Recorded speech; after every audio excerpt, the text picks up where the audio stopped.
하도록 하겠습니다. 줄거리 좀 아몰아몰 하시겠지만 다시 한번 복습들을 하는 걸 전제로 하고 바로 18장 공부하도록 하겠습니다. 18장은 한쪽 가로 2번 큰 음녀권세죠.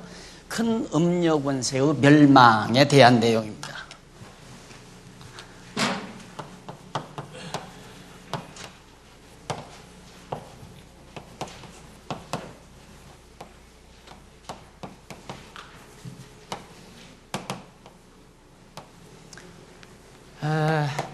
큰 음녀 권세는 바벨론 성으로도 비유가 되죠. 바벨론 성. 여러분 바벨론 하면 다니엘서에 나타나는 바벨론 제국을 아마 떠오르게 될 겁니다. 그 바벨론 제국은 이스라엘 택한 백성들을 괴롭히는 제국 중에 가장 악랄한 제국이죠. 그래서 남쪽 유다를 완전히 사로잡아다가 한동안 80년 동안 완전히 종살이 시키고 나라를 완전히 국토를 망가뜨린 그런 제국이 바벨론인데, 다니엘이 본 신상을 보면 바벨론 제국이 이렇게 되어 있죠. 머리는 금이고 몸통은 은이고, 그 다음 여기는 동이고, 그 다음 이제 이 다리는 철과 흙으로 되어 있죠. 이것은 이제 바벨론이고, 이것은 파사고, 이것은 헬라고, 이건 로마 제국이고, 이렇게 되어 있잖아요. 그러니까 가장 역사상 지나간 이스라엘 민족사에 있어서 역사상 가장 호화롭고 찬란한 황금시대와 같은 그런 제국을 여러분들이 머리에 떠오르게 하시면 됩니다. 이 바벨론 제국이 결국 무너났죠. 시대적으로는 파사에 의해서 망했지만은 결국 바벨론 제국의 그 근거를 해서 모든 제국들이 바벨론 제국이나 파사 제국이나 헬라 제국이나 로마 제국이 예수 그리스도가 뜬 돌로 오셔서 발목을 치심으로 모든 제국이 다 무너나잖아요. 그래서 결국 로마도 그리스도가 오신 이후에 한 4세기경에 완전히 패망을 합니다. 완전히 패망을 하는데, 패망하자마자 걷어잡는 게 뭐냐면 기독교를 걷어잡죠. 그래서 4세기경 어거스틴이 태어나가지고 결국 로마 교회의, 로만 캐토릭의 교리를 정리를 하잖아요. 그렇게 해서 소위 로만 캐토릭 제국이라고 하는, 캐토릭이라고 하는 기독교를 걷어잡아서 종교적인 탈을 쓰고 세계를 제패하는 오늘의 현상을 우리가 현재 눈으로 보고 있는 겁니다. 그런 상황 자체가, 그러니까 바벨론은 처음에는 정치적인 그런 제국이었지만은 그 제국이 나중에는 느부갓네살 왕의 신상을 만들어 놓고 자기의 속국을 향해서 전부 절하라고 가르치잖아요. 종교입니다. 그래서 항상 여러분들이 세상을 바라볼 때 정치는 종교를 도외시하지 않는다. 반드시 정치가 강력하면 종교를 걷어잡으려고 한다는 것을 전제하고 세상을 바라보면 아마 정확하게 세상이 보이게 될 겁니다. 앞으로도 마찬가지입니다. 지금도 마찬가지고요. 그래서 이 종교 분쟁이 정치 분쟁으로 이어지잖아요. 결국 정치 분쟁은 종교 분쟁으로 이어지고, 그래서 정치와 종교는 세상 끝날까지 지속이 되는데, 막판에는 정치 세력이 완전히 종교 세력을 걷어잡아서 느부갓네살 왕이 자기 신상을 만들어 놓듯이 정치 세력이 곧 우두머리가 내가 곧 하나님이다 라고 나타나게 되죠. 그러한 과정 속에서 우선 그 음녀 권세가, 그러니까 바벨론 성이죠. 큰 성 바벨론 성. 음녀 권세가 멸망한다는 사실이 18장에 나타나 있어요. 그러니까 어려운 문제는 아닙니다.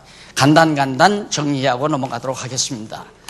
첫째로 양쪽 가로 1번에 보면 재앙이 임함을 예언합니다.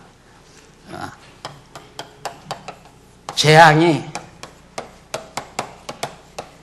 임함을 예언.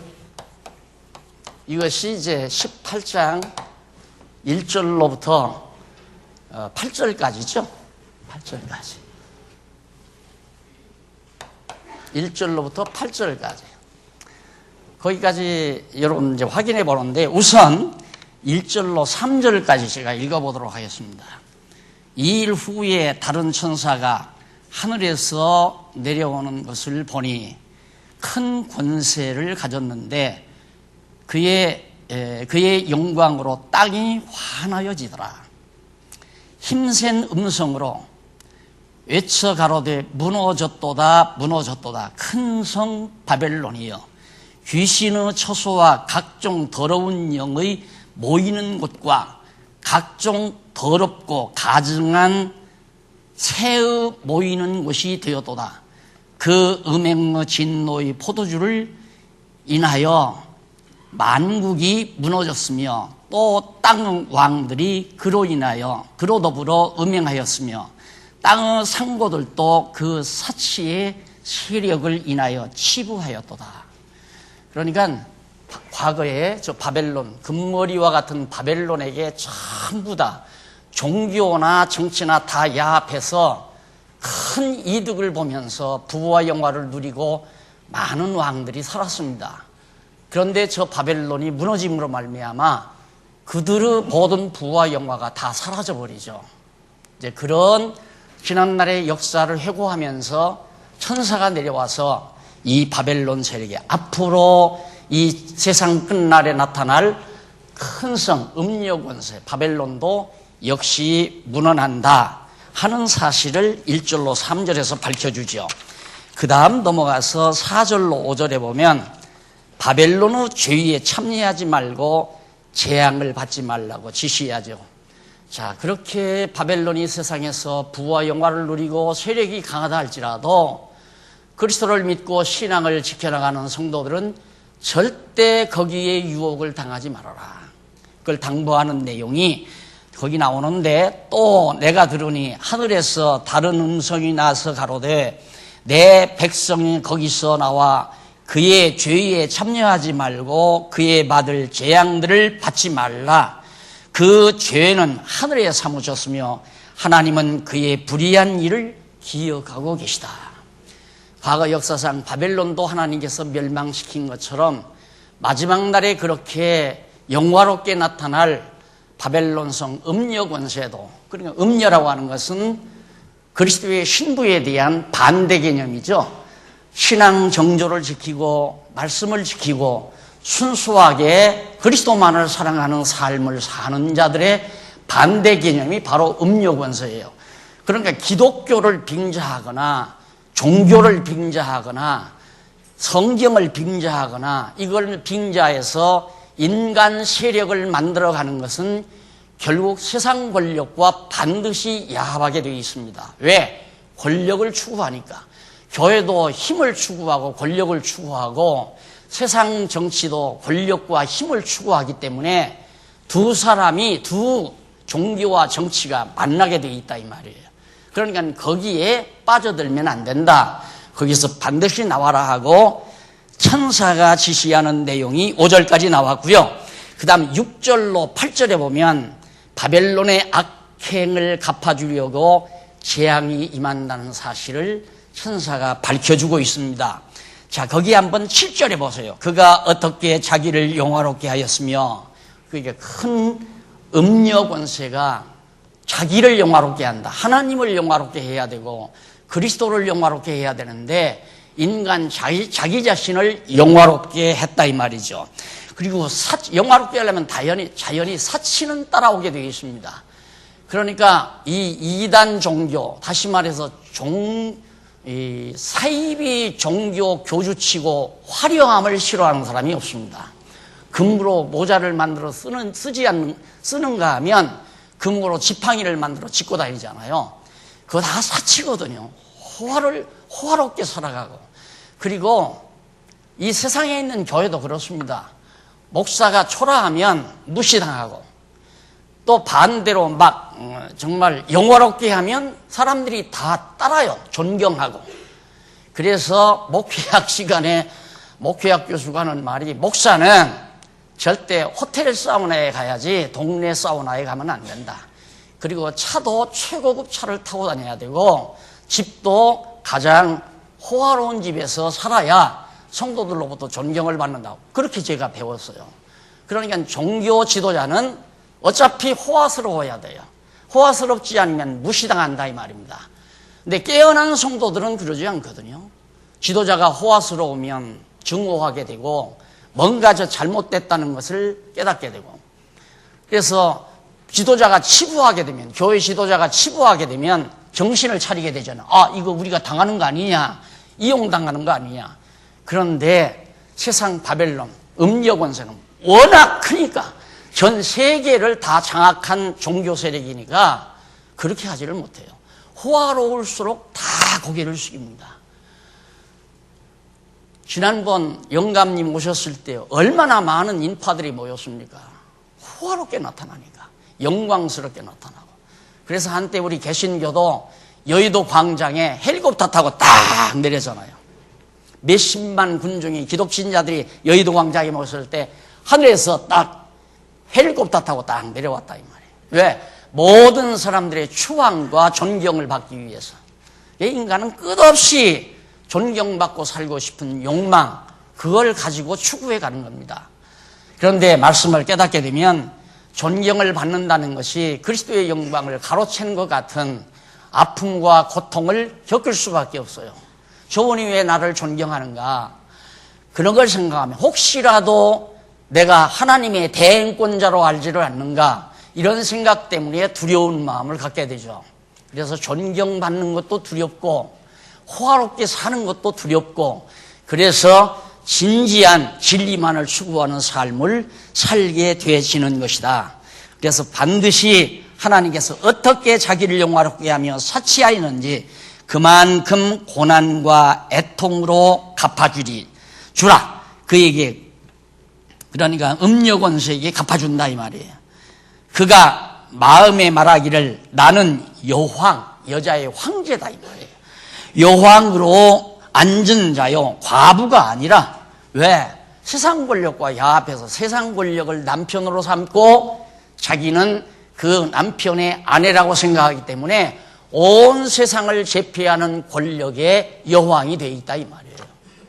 그래서 어차피 마지막 때는 정권과 교권이, 종교의 세력이 온 세상을 다 장악하며 삽니다. 그러다가 이제 막판에 짐승 권세가 여왕을 업어치기 위해서 최종적으로 온 세상을 하나의 세력이 지배하게 되면 그때 주님께서 오신다고 그랬죠. 그래서 역사는 그런 방향 쪽으로 가게 되어 있다. 결단코 애통을 당하지 아니라, 자기는 절대 망하지 않고 애통 안 당한다. 8절 그러므로 하루 동안에 그 재앙들이 이르리니 곧 사망과 애통과 흉년이라. 그가 또한 불에 살라지리니 그를 심판하신 주 하나님은 강하신 자입니다. 인간이 생각할 때, 야, 저 세력은 절대 안 망하겠구나. 온 세상 다 장악했고 권력이 대단하니까 누구도 망하리라고 생각을 안 하죠. 그런데 그 음료 권세를 하나님의 강하신 능력으로 다 진멸시켜버리고 만다. 그 다음에 11절로 14절에 보면, 죄송합니다. 죄에 참여하지 말라. 그리고 재앙을 하나님께서 이제 심판하는 주께서 강한 자를 멸망시킨다. 그 다음 두 번째,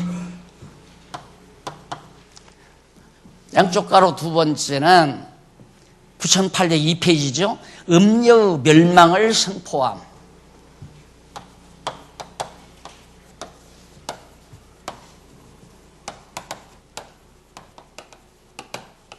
여기는 예언을 하고요. 그 다음 9절로부터 그 이하 24절까지 음녀가 반드시 망한다고 하는 것, 멸망한다고 하는 것 선포하는 내용이에요. 9절로 10절에 보면 바벨론과 함께 음행한 땅의 왕들이 애통할 것을 예언을 합니다. 반드시 이 땅에 바벨론과 함께 음행한 땅의 임금들, 이 음녀하고 노란한 세상 권력자들이죠. 모든 세상을 제패하는 강한 권력자들이 이 음녀와 전부 함께 노란한다 이 말이에요. 그들을 하나님께서 전부 멸망시킨다. 그들이 결국 다 애통하게 된다는 사실입니다. 그 다음 왕들만 애통하는 게 아니라 11절로 14절에 보면 상고들, 무역상들이죠. 저렇게 호화롭게 권력을 누리고 살기 때문에 고급 물품들이 정말 비싼 값에 다 거래가 됩니다. 장사하는 사람들, 사업하는 사람들, 무역상들도 이 음녀 권세와 야합하지 아니하면 안 됩니다. 예를 들어서 내가 물건을 만들어서 수출하겠다. 그러면 그 마진 중에 예를 들어 30%를 음녀 권세에게 상납해라. 이런 식의 계약을 해서 하기 때문에 음녀 권세는 가만히 앉아서도 부와 영화를 얼마든지 누리게 되고 그들에게 아첨하지 아니하면 이 세상에서 장사 하나 해먹고 살 수 없는 그런 시대가 도래한다는 것을 지금 성경은 예언하고 있다 이 말이에요. 거기서 우리가 어떻게 순수함을 지켜나가겠습니까?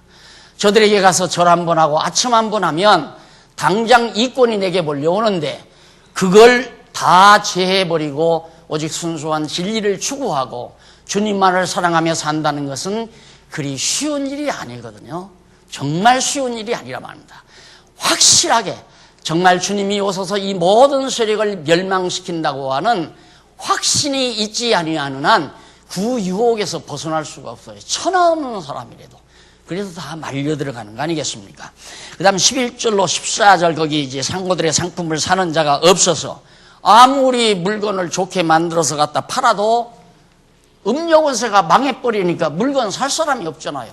그러니까 역시 상고들 역시 다 함께 멸망해서 고통을 당한다.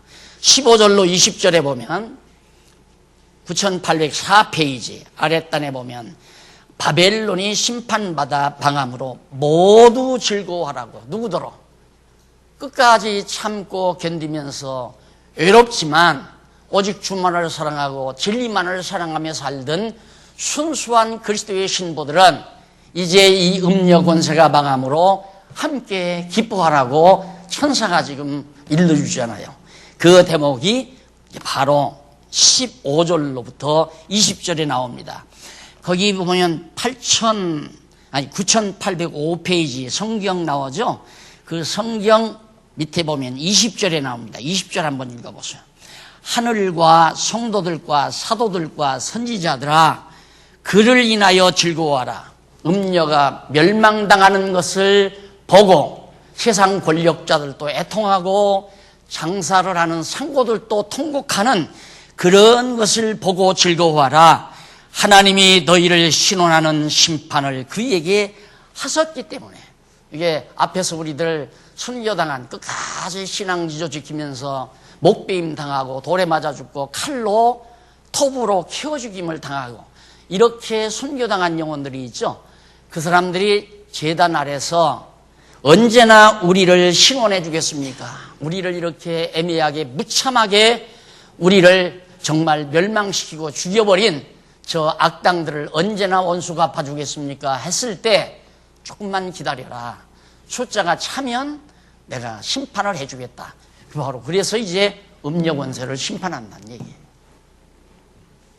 우리가 그때까지 참는다는 것은 확신이 없으면 못 참아요. 확신이 없으면. 확신이 있어야 그때까지 절대 요동하지 아니하고 오직 순수하게 주만을 사랑하고 말씀만을 지키면서 우리의 신앙지도를 지켜가는 거죠. 그렇게 지키다가 맞아 죽으면 순교해서 좋고 안 맞아 죽어도 끝까지 참고 견디면 결국 주님의 신부로서의 자격을 갖추기 때문에 좋고 음료를 따라가서는 안 되는 거 아니겠어요?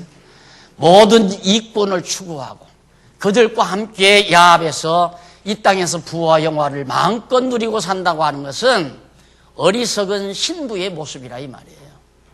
술라미가 솔로몬을 만났으면 죽는 날까지 솔로몬 곁에서 사랑하면서 살아야 되는데 세상 야바우꾼들하고 만나서 마지막 정말 형편없이 살아가는 것처럼 우리의 신앙도 이 음녀 권세와 야합에서는 안 된다 하는 것을 하나님께서 가르쳐주는 내용이 20절까지 나와요. 그 다음 21절로 24절 마지막 나오죠.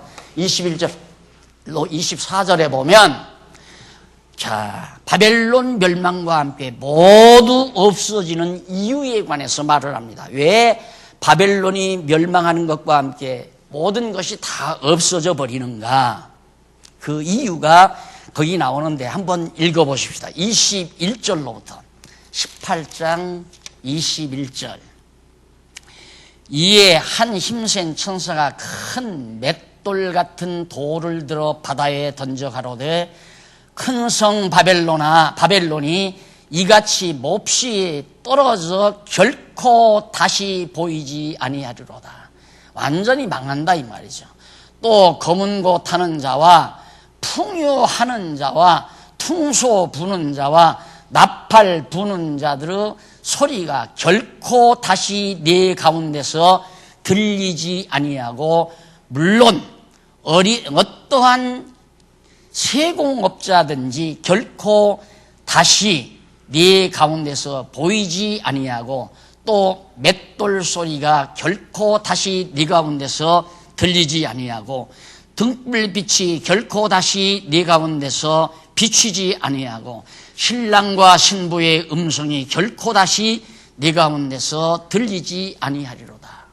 자, 쾌락을 즐기는 악기를 가지고 온갖 악기를 가지고 노래를 부르고 춤을 추면서 쾌락을 즐기는 삶이 끝난다 이 말이에요.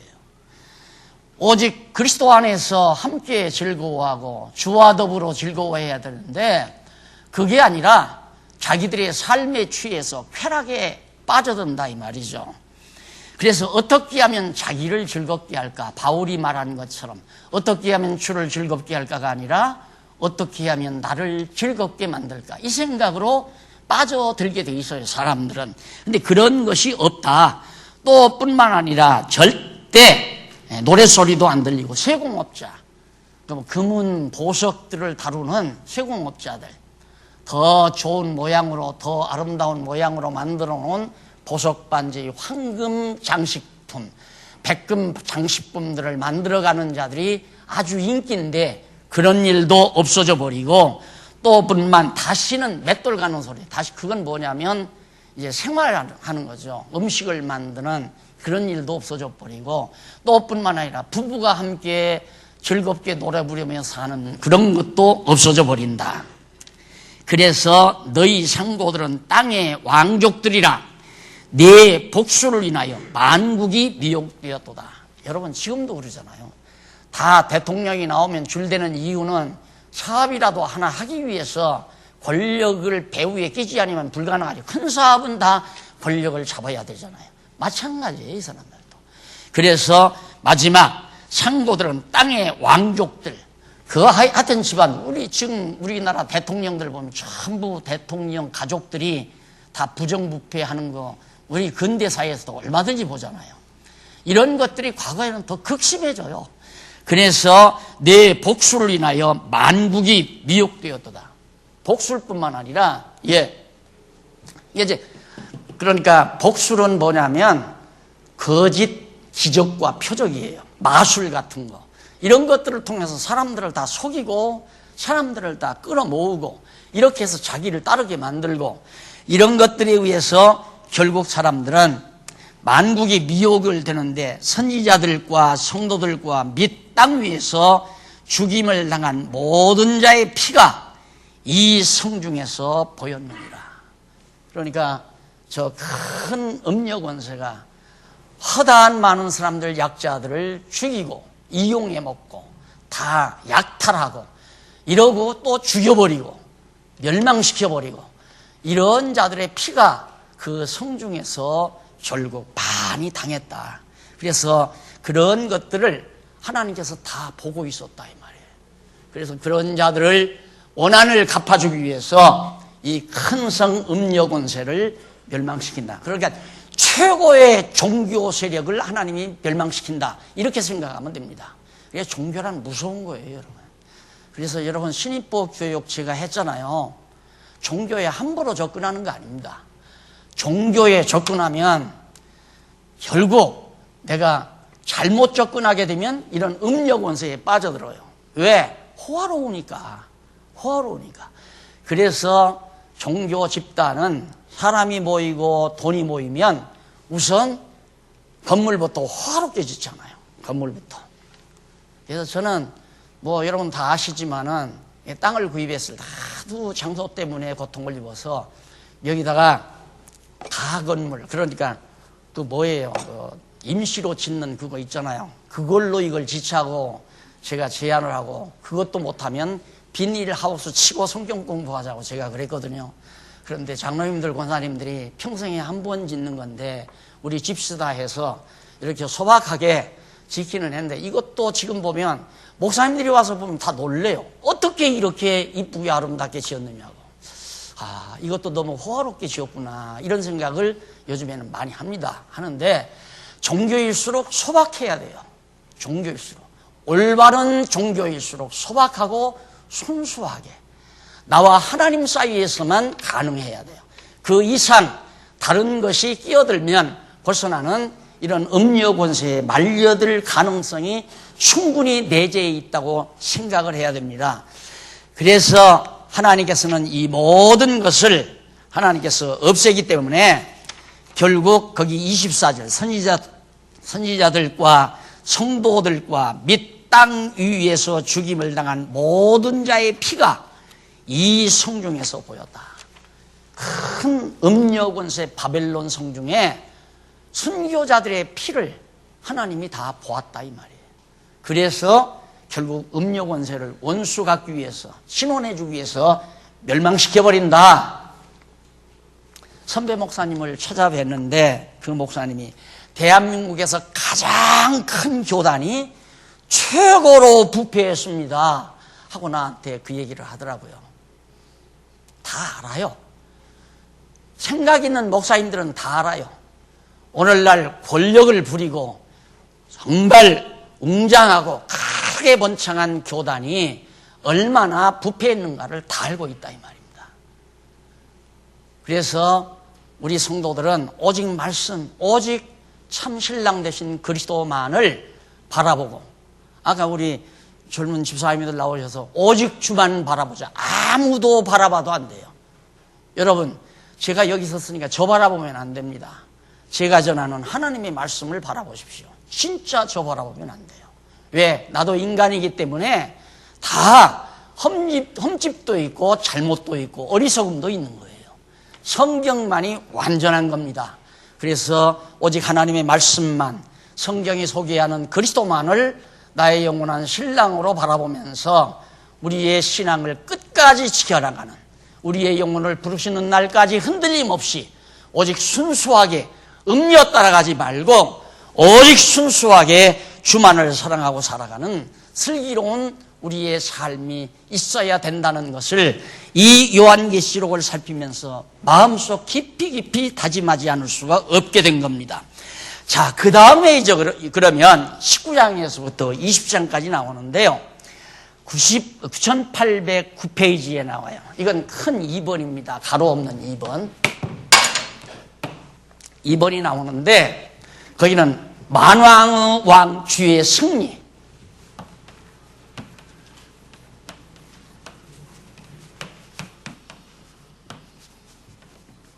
승리가 19장에서부터 20장까지예요.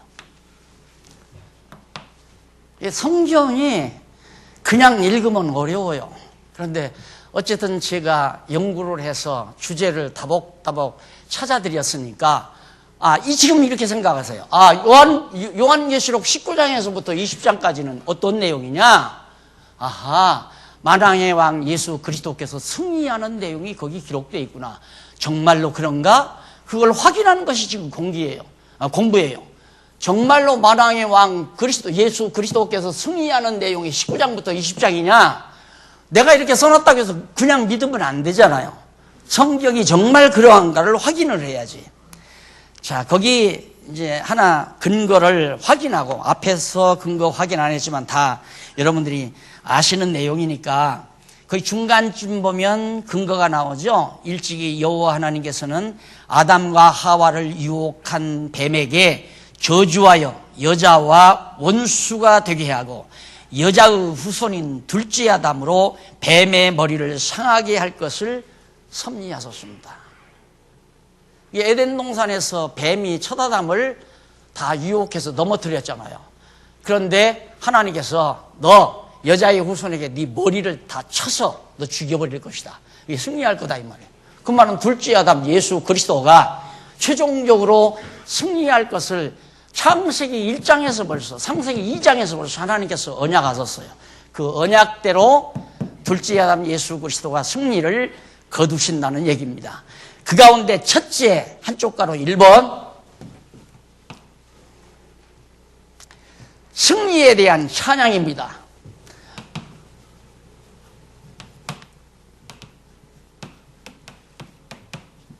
찬양. 19장이죠. 19장 1절로 16절.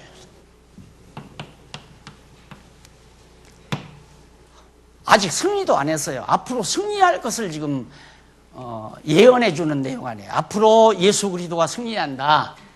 거기에 대해서 찬양이 나오는데 그 찬양 가운데 첫 번째가 뭐냐면 넘어가서 9810페이지에 양쪽 가로 1번 주의 승리를 찬양함.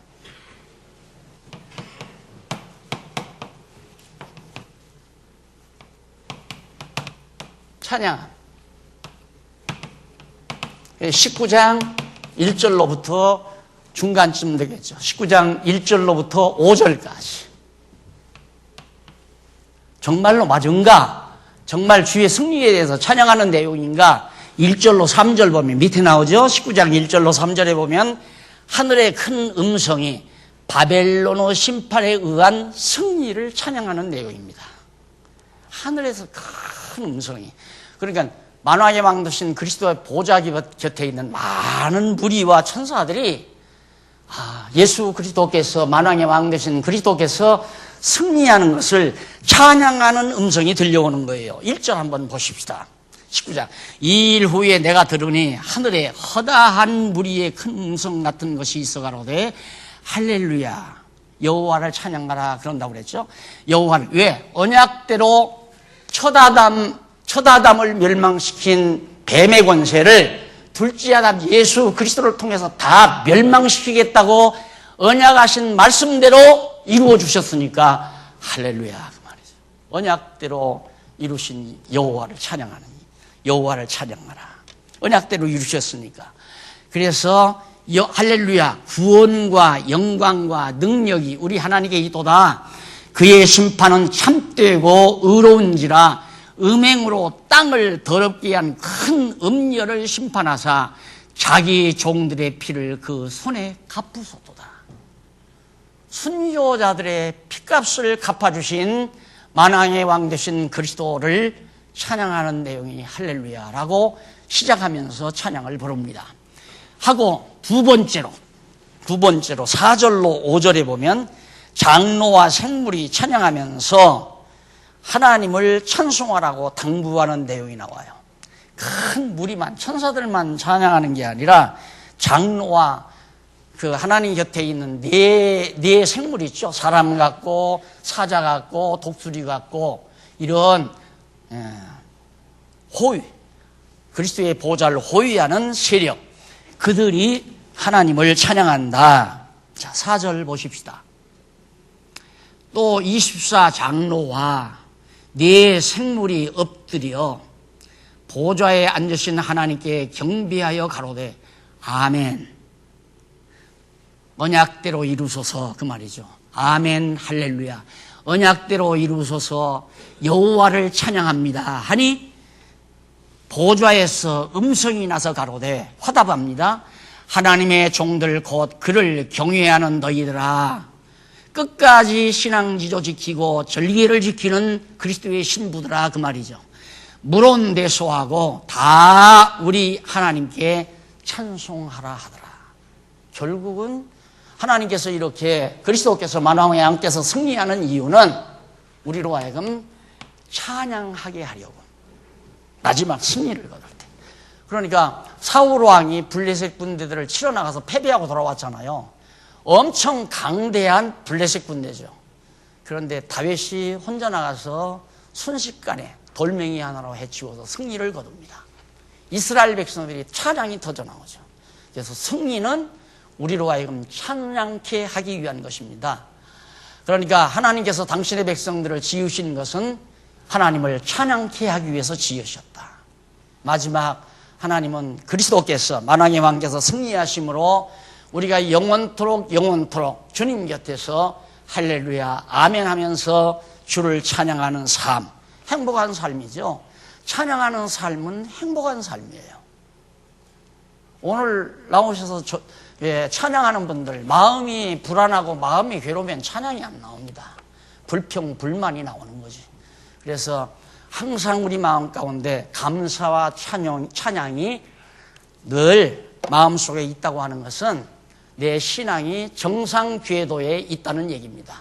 그런데 이런 음력운세가 야합하는 것은 욕심이 있다는 증거예요. 이런 세력과 힘을 모아서 내가 추구하는 내 욕심을 채우고자 하는 생각 때문에 이런 어리석은 음력운세에게 내가 야합을 하는 거지, 욕심이 없이 하나님을 찬양하고 하나님께 감사하며 사는 사람은 절대로 욕심 속에서 불평불만이 있는 것이 아니라 찬양이 나올 수밖에 없잖아요. 그래서 하나님을 찬양했다. 그래서 전능하신 하나님 통치를 찬양하며 그 이유에 대해서 거기 나옵니다. 그 이유가 6절 한번 보실까요? 6절 보면 또 내가 들으니 허다한 무리의 음성도 같고 많은 물소리도 같고 큰 뇌성도 같아서 가로되 할렐루야 주 우리 하나님 곧 전능하신 이가 통치하시도다. 이겼으니까 이게 다스려야 되잖아요. 통치하시도다. 우리가 즐거워하고 크게 기뻐하여 그에게 영광을 돌리세. 어린 양의 혼인 예약이 이르렀고 그 아내가 예비하였으니 그에게 허락하사 빛나고 깨끗한 세마포를 입게 하셨은즉 이 세마포는 성도들의 옳은 행실이로다 하더라. 끝까지 주만을 사랑하고 주님 곁에서 신도로서 살아가는 사람들은 마지막 그리스도와 승리하고 나서 역시 혼인잔치, 다시 말해서 남편 되신 그리스도와 아내 된 우리들과 결혼해서 영원토록 행복하게 주를 찬양하며 사는 삶이 이어질 것을 밝혀주고 있는 겁니다. 그 다음 9절로 10절에 보면, 거기 보면 청함받은 자가 복이 있다며 하나님께 경배하라고 알려줍니다. 아무나 되는 게 아니잖아요. 청함받은 자라야 된다. 9절 한번 보실까요? 천사가 내게 말하기를 기록하라. 어린 양의 혼인잔치에 청함을 입은 자들이 복이 있도다 하고 또 내게 말하되 이것은 하나님의 참되신 말씀이라 하기로 내가 그 발 앞에 엎드려 경배하려 하니 그가 나더러 말하기를 나는 너와 및 예수의 증거를 받은 네 형제들과 같이 된 종이니 삼가 그리하지 말고 오직 하나님께 경배하라. 예수의 증거는 대언의 영이라 하더라. 그러니까 지금 완전히 음녀 권세를 멸해버리고, 그러니까 그리스도를 반역하고 참신랑 대신 그리스도를 떠나서 세상 권력과 야합하면서 지조를 팔고 살던 종교 세력들을 다 멸망시킨다. 끝까지 그런데 유혹당하지 않고 신앙 정조를 지켜온 성도들로 하여금 주께서 승리를 거두고 나서 혼인잔치 청한다. 내 사랑하는 신부야. 그래서 아가서에 보면 봄동산으로 가자고 술라미를 만나서 그러잖아요. 우리 봄동산으로 가자. 세상 남자들에게 다 만신창이가 됐던 솔로몬이가 만나서 이제 다시 우리 봄동산으로 가자 그러면서 술라미를 이끌듯이 예수 그리스도께서 당신께서 선택한 신부들을 초청해서 영원한 혼인잔치에 우리를 초대한다는 내용이 거기 나옵니다. 그 다음 11절로부터 16절 나옵니다. 이쪽 9815페이지에 보면 중간에 19장 11절로부터 16절 백마를 탄 만왕의 왕이 만국을 쳐서 통치하심을 알려줍니다. 이제는 뭐 음료권세 멸망시켜버리고 세상 권력도 다 멸망시키고 백마를 타고 승리의 주께서 오셔서 결국 다 만국을 쳐서 멸망시켜버리고 예수 그리스도가 이 땅 위에서 하나님의 나라를 완전히 장악해서 통치하신다고 하는 사실을 미리 알려주는 내용이 11절로부터 나와요. 한번 보십시다. 19장 11절에 보면 또 내가 하늘이 열린 것을 보니 보라 백마와 탄 자가 있으니 그리스도 아니에요. 하나님의 아들 그리스도가 백마 타고 처음에 우리가 읽을 때 네 말이 있죠. 청황색 말, 백말, 그냥 검은색 말, 뭐 이런 말들이 여러 가지 말들이 나오는데 그 백마 타고 나오시는 예수 그리스도 있었죠. 이때 이제 백마를 타고 그리스도가 오셔서 승리를 거두는 겁니다. 그러니까 마치 다윗이 결국 골리앗 앞에 서서 승리를 거두는 것과 같은 그런 모형이 실제화되어지는 거죠. 그 이름은 충신과 진실이라. 여기 충신과 진실이라는 말은 번역상 약간의 문제가 있는 내용입니다. 넘어가서 9816페이지 제일 상단에 보시면 앞부분에 그리고 충신과 진실이라는 말은 헬라어로 피스토스 카이 아레디노스라는 말이에요. 근데 이는 무슨 뜻이냐면 신실하고 참되다는 뜻이에요. 신실하고 참되다. 이제 감이 가죠. 아, 신실하고 참되다. 언약을 반드시 이루신다 이 말이에요. 음료원세를 멸하고 원수 갚아준다고 약속을 하시더니만 정말 약속대로 원수 다 갚아주고 순교자들의 심원을 순교자들의 그 한을 다 갚아주셨다. 그래서 정말 주님은 신실하십니다. 그리고 거짓없이 참되십니다. 그 말이거든요. 그래서 신실하고 참되신 그리스도 이렇게 이해를 하시면 됩니다. 신실하고 참되시다. 그가 공의로 심판하며 싸우더라. 11절 끝에 나오죠. 그 다음 12절에 보면 그 눈이 불꽃 같고 그 머리에 많은 면류관이 있고 또 이를 쓴 것이 하나가 있으니 자기밖에 아는 자가 없고. 근데 여기 면류관이 머리에 많은 면류관이 있다. 예수님의 머리에 많은 면류관이 쓰여진 것은 각자 순교자들에게 하나님이 면류관을 주지 않아요. 면류관을 주는데 이 면류관은 내가 쓸 면류관이 아니라 머리 대신 주께서 써야 됩니다 하고 다 갖다가 만화의 왕 대신 그리스도에게 면류관을 바치므로 그리스도가 쓴 면류관이 많을 수밖에 없죠. 그렇게 해서 많은 면류관을 쓰신 그리스도가 이제 불꽃 같은 눈으로 많은 면류관을 쓰고 나타나는데 13절 또 그가 피 뿌린 옷을 입었는데 그 이름은 하나님의 말씀이라. 칭하더라. 피 뿌린 옷을 입었는데 하나님의 말씀이라.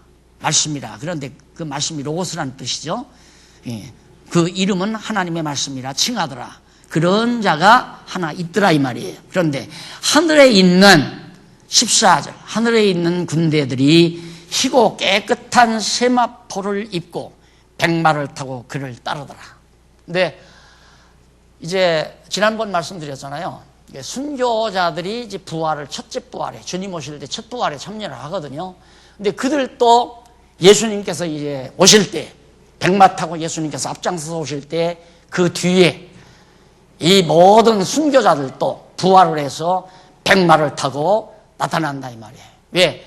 지상에서 하나님의 나라를 세워가지고 전부 주님께서 통치하시기 위해서 그들과 함께 백마를 타고, 이 백마라고 하는 것은 아주 깨끗한 권력을 말하는 거예요. 진실한 권력, 백마라고 하는 것. 말은 항상 권력을 상징하는데 예수님은 황색이거나 검은색이거나 청황색이거나 이런 흐리흐리한 잘못된 권력이 아니라 깨끗한 권력자로서, 나라는 깨끗한 통치자가 나오면 백성들이 편안하잖아요. 어두운 통치자가 나오면 백성들이 고충을 당하는 거고 똑같은 거죠. 교회도 마찬가지고. 자, 그래서 그리스도께서 우리의 진정한 통치자가 되셔서 주님의 몸된 교회를 다스릴 때 그 교회 모든 하나님의 백성들이 편안한 삶을 살게 될 것을 밝혀주고 있는 겁니다.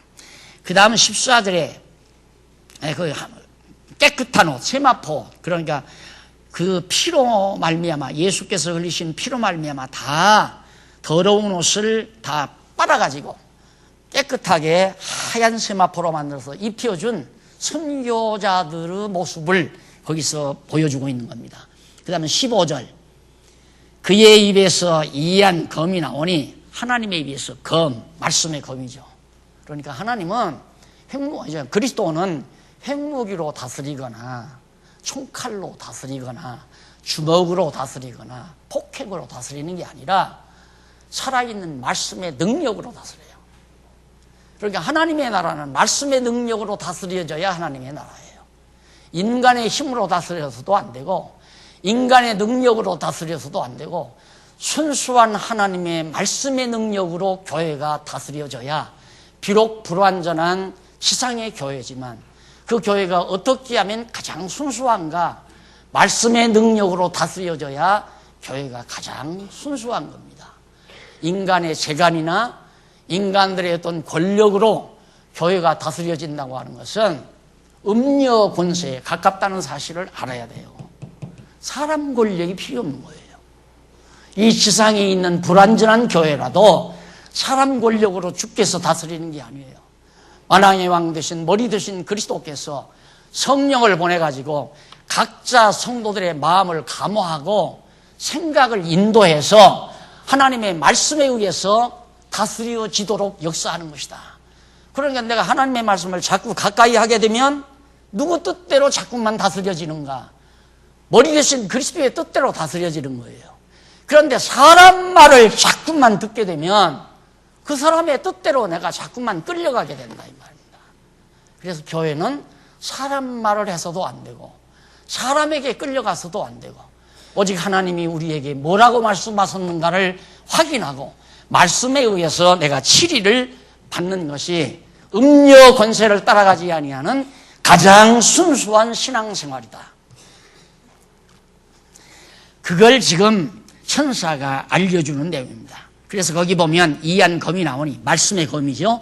그것으로 만국을 치겠고, 하나님의 말씀의 능력으로 만국을 다 쳐버리고 친히 저희를 철장으로 다스리며, 철장이라고 하는 강한 능력을 말하는 거예요. 하나님의 강한, 그리스도의 강한 능력으로 세상을 다 다스리며 또 친히 하나님 곧 전능하신 이의 맹렬한 진노의 포도주를 밟겠고, 하나님의 능력으로 진도를 쏟아 부어버리고 그 옷과 다리에 이름 쓴 것이 있으니 만왕의 왕이요 만주의 주라 하였더라. 맞죠? 만왕의 왕, 주의 승리. 이분이 오셔서 말씀의 능력으로, 권능으로, 하나님의 놀라운 진노로 세상을 다 통치함으로 승리를 거두시는 장면이 바로 16절까지 계속 나오는 내용입니다. 그리고 중간에 하나 제가 양쪽 가로 두 번째를 안 썼는데 여기 나오죠. 두 번째. 주의 통치를, 그의 통치를 찬양하는 것이 6절로부터 16절까지 나오잖아요. 자, 승리에 대한 찬양. 그런데 정말 승리를 찬양하고 승리에서 다스림을 찬양하고 맞잖아요. 딱 맞잖아요. 그러니까 맞다. 정말로 19장 1절로부터 16절은 주님의 승리에 대한 찬양이로구나. 그러면 19장에서부터 20장은 만왕의 왕 주의 승리에 대한 내용인데 첫 번째는 맞지 않아요. 첫 번째. 승리에 대한 찬양이니까 다음 주일날 두 번째. 정말 그 이후에도 만왕의 왕의 승리에 대한 내용인가? 그거에 대해서 우리 다음 주일날 만나가지고 다시 한번 확인하도록 하고 오늘 강의 여기서 마무리합니다. 기도하십시다. 살아계신 하나님 아버지, 지금까지도 하나님의 정하신 뜻을 따라 뜻대로 이 세상 역사가 이끌어져 온 것을 우리는 잘 알고 있습니다. 오늘 이후에 마지막 날까지, 주님 오시는 날까지 모든 역사도 하나님의 정해놓으신 뜻을 따라 진행되어진다는 사실을 요한계시록을 통해서 우리가 지금 잘 배우고 있습니다. 하나님 아버지여, 우리에게 여호와를 알고 여호와를 경외하는 지혜가 있게 해주시옵시기를 비우며 예수님 이름으로 기도드립니다. 아멘.